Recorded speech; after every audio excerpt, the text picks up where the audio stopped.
Nakita mo na ba ang Jollibee and Friends na magkakasama sa isang birthday party? Naku, ako din hindi pa eh. Pero sa video na to, sinuwerte tayo. Okay, so sa birthday ng classmate ni Sam today, hulaan ninyo kung saan ang party.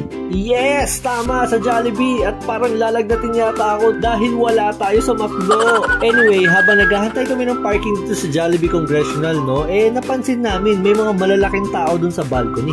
Yes, ito na nga yun, no, sinuwerte na kami na makita ang complete Jollytown crew. Ayun, no, si Popo, si Hetty, si Twirly, si Jollibee, ayun din, no, kumakaway-kaway pa nga. Tapos si Yam, ayan, mas pabida pa siya talaga eh.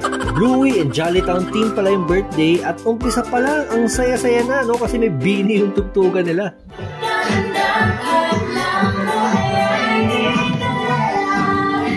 At mga early bird nga yung mga klase ni Jaden, no, si Bugoy tsaka si Sam, kaya todo picture naman sila dyan bago pa magsimula. May photo booth din sa likod, no, at friendly yung photographers nila, ayos din. At ayan na, nagsimula na. Nakakatuwa pa dito energy na energy talaga yung host nila kaya gaganahan ka talagang mag-participate.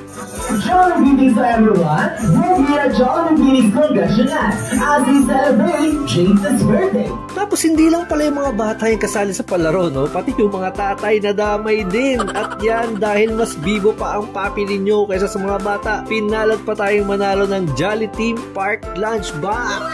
Yun, ang ganda. Nagutom na nga din tayo. Madami palang food sa isang Jolly Party, no? May Jolly Spaghetti, may One Piece Chicken Joy, Jolly Fries, drinks, at may chocolate sundae pa for dessert. Ito yung first time na hindi natakot si Sam sa mascot. Simula pa kasi nung bata siya, grabe. Pag may nakita siyang mascot, iiyak agad yan at tatakbo palayo. Pero nung pumasok si Jollibee, umapir pa siya, nag-hug at nagpa-picture pa siya all on her own. Grabe, iba din pala talaga ang magic ni Jollibee basta sa bata. Sabi nga ni Sam pagkatapos, best party ever! And I love Jollibee mascot, sabi niya. They are for kids.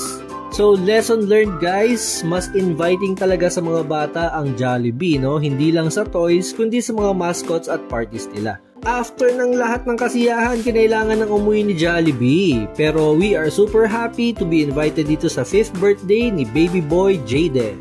We wish all the best for the family and hopefully ma-invite kami ulit sa susunod. Yun, no? Happy birthday ulit! Hanggang sa muli!